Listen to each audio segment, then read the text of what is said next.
Good Thursday, everyone, and welcome to this edition of Conversation Daily News. I'm your host, Cyrus Webb. Glad you all could join us once again. Well, we made it over the hump, and we're in the home stretch tour at the weekend. We, of course, have your news headlines coming up on this Thursday. We have the truth of the day with Mary Ellen Ciganovich in today's Entertainment Spotlight. You've been part of my conversation with acclaimed actor Stacy Keach. Enjoy today's program. For Conversation Daily News, I'm Cyrus Webb with your Thursday headlines. In Mississippi news, Mississippi governor says he is not going back to statewide COVID-19 mandates. The COVID-19 case numbers are rising in the Magnolia State, and Governor Tate Reeves encourages people to get vaccinated, but he stopped short of saying he will reinstitute any statewide mandates. We are not going to have any mandates. We are not going to have any requirements forced on you by the state, Reeves said on Wednesday. Reeves is standing firm that he will not issue any new mask or public venue restrictions based on the latest COVID-19 numbers, which health leaders said is fueled by the Omicron variant. It is highly contagious. A lot of people are catching it, but it does not appear to be as severe as previous strains of this virus, so we are seeing a lower number of people hospitalized, although we continue to see those numbers rise, Reeves said. Mississippi Attorney General Lynn Fitch has joined other states in suing the Biden administration for forcing people to get a vaccine. She said that will continue to be the charge despite rising numbers. This is a different situation. This is an overreach, where you have a government telling you you are going to do this. You have no option, Fitch said. Look at the economic downturns. It has affected people emotionally, professionally, career-wise. Look at the people we have lost out of the workforce because of these mandates, she said. The governor also took a swing at the Biden administration for what he said has been a failure to send more antibody treatments to Mississippi to help treat patients who have the Delta variant. School districts are either back in class or returning next week after the winter break. Reeves said he does not want to call for distance learning because students learn better and are safer in the schools than at home. In a related story, U.S. hospitals see different kind of COVID surge this time. Hospitals across the U.S. are feeling the wrath of the Omicron variant and getting thrown into disarray that is different from earlier COVID-19 surges. This time, they're dealing with serious staff shortages because so many healthcare workers are getting sick with the fast-spreading variant. People are showing up at emergency rooms in large numbers in hopes of getting tested for COVID-19, putting more strain on the system. And a surprising share of patients, 2/3 in some cases, are testing positive while in the hospitals for other reasons. At the same time, hospitals say the patients aren't as sick as those who came in during the last surge.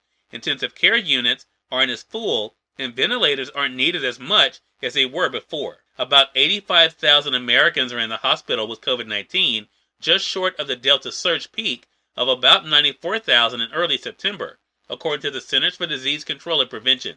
The all-time high during the pandemic was about 125,000 in January of last year.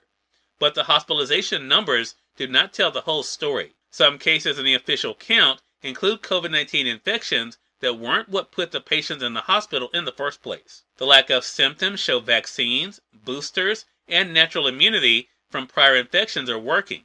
The bad news is that the numbers mean the coronavirus is spreading rapidly, and some percentage of those people will wind up needing hospitalization. In more national news, Garland vows accountability for anyone responsible for January the 6th, 2021. Attorney General Merrick Garland on Wednesday vowed to hold accountable anyone who was responsible for last year's insurrection at the U.S. Capitol, whether they were physically there or not. In a speech to Justice Department employees, Garland said prosecutors remain committed to holding all January 6 perpetrators at any level accountable under the law. His remarks come just shy of the one-year anniversary of the attack on the Capitol, and as the Justice Department has faced increased pressure from some to focus more on actions that may have inspired the thousands of pro-Trump rioters to storm the building last year. We will follow the facts wherever they lead, Garland said in his speech. The actions we have taken thus far will not be our last. In business news, anticipation that Fed will raise rates sent stocks lower. Stocks slumped and bond yields rose on Wednesday as Wall Street interpreted the minutes from the Federal Reserve's recent meeting of policymakers as a sign the central bank is poised to move faster to raise interest rates this year as it battles inflation. The S&P 500 fell 1.9%, its biggest drop since September, as technology companies led a broad market slide. The tech-heavy Nasdaq Composite fell 3.3%, its worst decline since February of last year.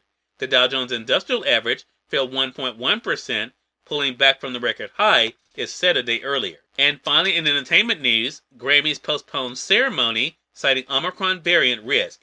The Grammy Awards were postponed Wednesday, weeks before the planned Los Angeles ceremony over what organizers called too many risks from the Omicron variant, signaling what could be the start of another year of pandemic upheaval for award season. The attempt at a back-to-normal show had been scheduled for January 31st at the newly renamed Crypto.com Arena with a live audience and performances, but no new date is on the books. Cyrus Webb, Conversations Daily News. It's on time for the Truth of the Day with Mary Ellen Ciganovich. Mary Ellen, take it away. Hi, this is Mary Ellen with your Truth of the Day. Choose to have peace of mind. Just like happiness, when you choose to have peace of mind, it is yours. Your mind is like an open field with all your thoughts running through it. Thoughts you want and thoughts you don't want, all scampering to get your attention. Any thought of fear and any loving thought lies in your mind right now. It is your choice in any given moment to choose between love and fear, success or failure. These thought choices remain in your mind. As a man thinketh in his heart, so he is. Whatever thoughts you choose to retain in your mind will be created in your life. Your success in life starts in your mind. Be positive and know God is with you. Keep positive people around you. Block all negativity from your mind. Become aware of the tons of negativity thrown at you through the news or society or technology. Keep positivity flowing through your field of thought as you picture yourself achieving success. Today, achieve success in life by cultivating a positive attitude through your thoughts and your faith.